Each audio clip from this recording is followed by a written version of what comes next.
Eddie with BTA. For the past 2 weeks, I have shared all the models of the BTA hammer line. I'm sure you noticed that there's a lot of T series as well as E series and H series hammers.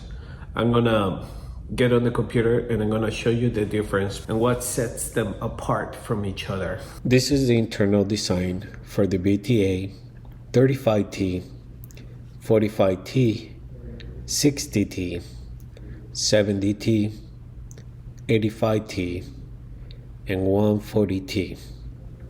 This breaker will only break into 3 parts. You have your lower head, cylinder, nitrogen chamber. You only have 2 moving parts, your piston and an internal valve. You have your replaceable tool bushing, upper bushing. On this specific design, it's not required to have an accumulator. This is the internal design of the BTA 210, 260, and 350Ts. You have 2 tool pins.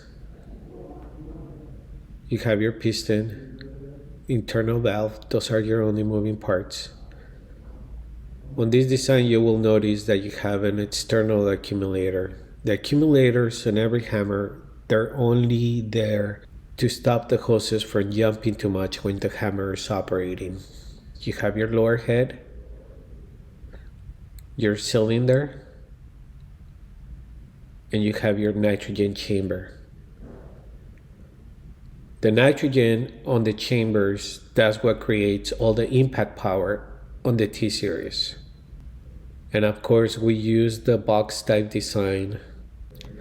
This is the internal design on all the E series.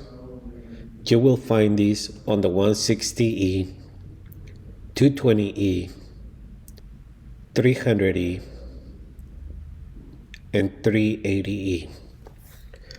This design also has 2 moving parts, which will be your piston and your valve. You still have all the replacement parts, your lower bushing, upper bushing.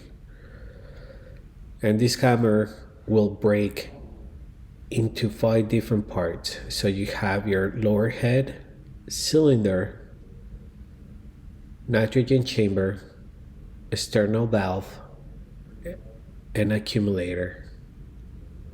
Now, what makes this hammer different than the T series, since you have an external valve, these hammers, you will find them to be a little slower, but you will really feel the impact power when they hit.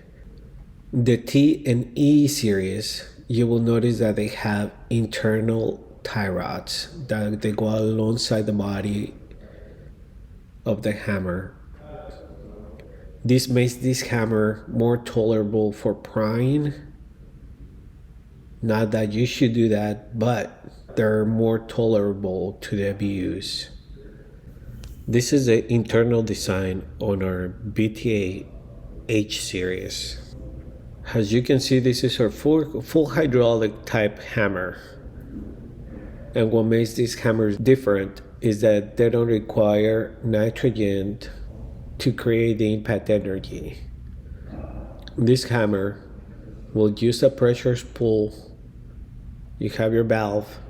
You still have an accumulator that will help you reduce the vibration on your hoses while operating the hammer. The full hydraulic design will break into 6 pieces. You have your lower head. You have your cylinder main sleeve. You have your cylinder, and then you have your control valve and your accumulator. On this design, you have external tie rods that will hold your hammer together. The full hydraulic line is faster. You will not feel a lot of impact going into the excavator when the hammer hits. I hope you enjoyed this small presentation.